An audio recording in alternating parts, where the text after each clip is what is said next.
So November 6th election is in the corners, but right now, as a lot of people can already tell, is in doubt. So it's on New Telegraph that INEC adhoc staff are resigning in droves over IPOB's threat. Do not also forget that in the middle of all of this, that Monday sits at home, and Saturday seems to have replaced Monday in Anambra and other states of the East. Somebody said I should stop calling it states. Was states. So other states of the East have replaced Monday with Saturday, and the reason is not far-fetched. Monday is sit at home. So the elders too have also said, well, we might have to also shift Monday school to Saturday. So rather than go to school on Mondays, children should go to school on Saturdays. Rather than addressing the issues or the real causes of all these things, they would rather be shifting. Nigerians will shift a lot. Like, okay, this one has become impossible. Let's just shift. So instead of solving the problem, what is causing all these things? Can we sit on a round table? Can we just listen to the yearnings of these people so that we can address the cause of this thing, and then the problem, instead of solving the problem in a nutshell, we shift for the problem. When that problem comes to us again, we shift again. We keep shifting until shift is no longer shiftable. So that is the situation in Anambra. So it looks like election on that day might be almost impossible because of this threat. Now, talk to IPOB and Igbo as I talk to bandits. Guess who is talking there? Now you know now. So that is Sheikh Gumi saying, well, I talk to bandits. Okay, so you guys too talk to Igbo and Nnamdi Kanu. Let them do election. Talk to them. We are talking to our own bandits too. So you need to talk to Igbo. I'll talk to Nnamdi Kanu and IPOB. So that is what. But guess what? While he's saying all of that, the person who is talking to bandits, the person who said they must not call bandits terrorists because calling them terrorists will end Nigeria. And a lot of people are like, what? If that's what will end Nigeria, oh boy, terrorism, people who have been waiting for Nigeria to end since. People will never gain anything from the country. The only thing they benefit from the country be say, since they bad, then they kill people. Is that even benefit? There are disadvantages of being Nigerians. Too many of it. Killing, kidnapping, unemployment, no electricity, bad roads, everything every day. All sad. Sad tales every day. So you're not telling them, oh, if you call bandits terrorists, it will end Nigeria. What do you think people were looking for before? But guess what? The person who said talk to Igbo and Nnamdi Kanu, we are also talking to bandits. He has been talking to bandits since.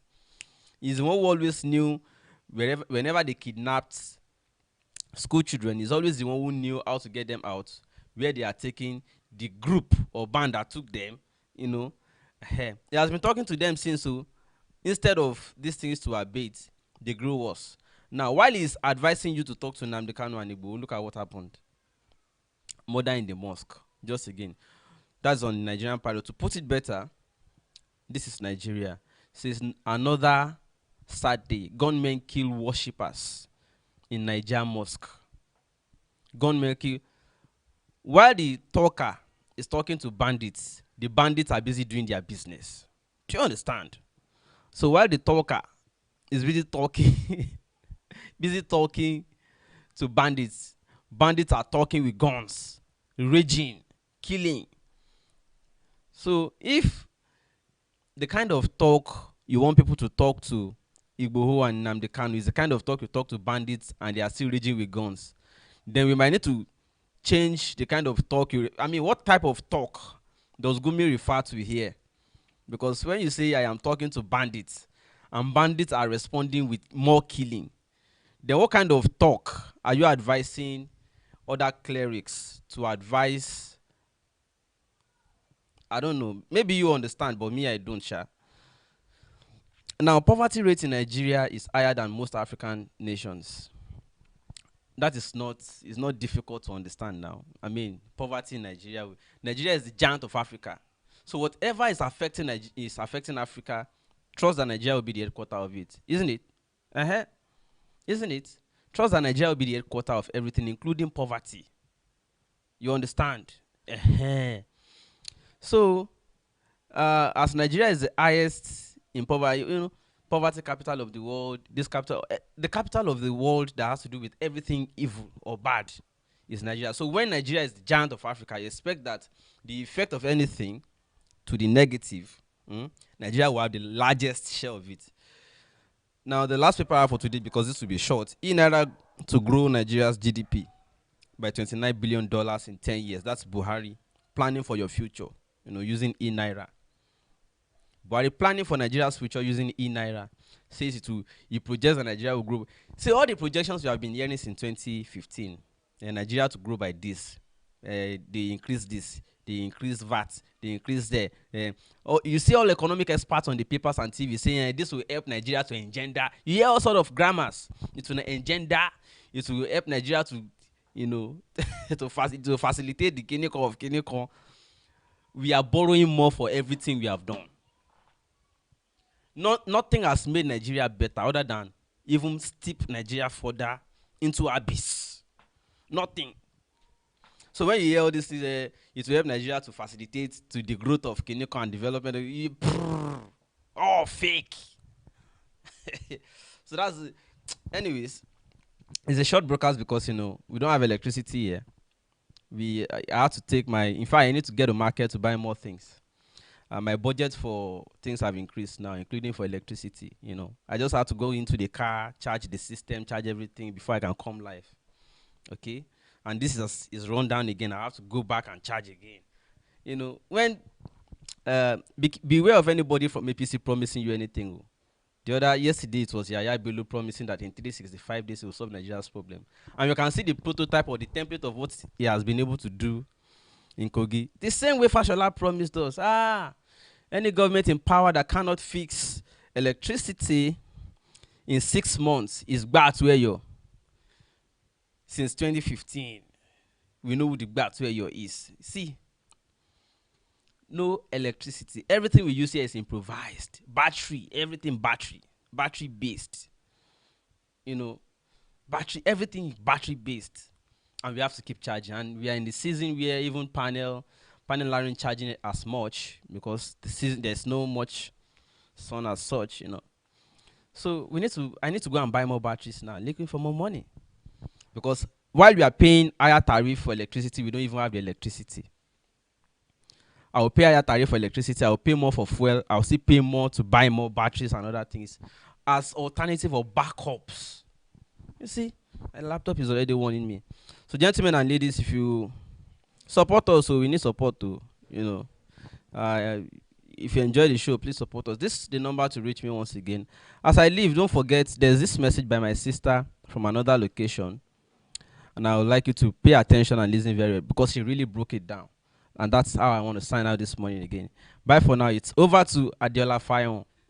Really inspired by this man's story, even though he's paying us to talk about the ad. But before we get to the ad, ladies and gentlemen, please meet Mr. Abiodun Akinyemi, a man who is looking to solve the big chunk of the housing crisis that we have in Nigeria by making affordable, self-sufficient homes. This kind of homes are becoming more and more popular, by the way, because they are efficient and they are environmentally friendly, and then it costs less to make them if you think about it in the long run. Anyway, before I tell you about the smart homes that he's building, let me tell you a little bit about his story. He's based in Canada right now, and he decided to build a house in Lagos, Nigeria, where he's from. But upon making inquiries, the cost of building a house has increased significantly since he moved to Canada. So instead of using concrete brick throughout his construction, he substituted it with laterite, and he was able to save 30% of the construction cost. Laterite has a lot of advantages, by the way, including warming your home during the cold weather, cooling your home in the hot season. It's cheaper because it's readily available. It's everywhere in Nigeria. It has high clay content, which means it can hold more water. Laterite gives you better air quality. So if you build your house with laterite, you can breathe in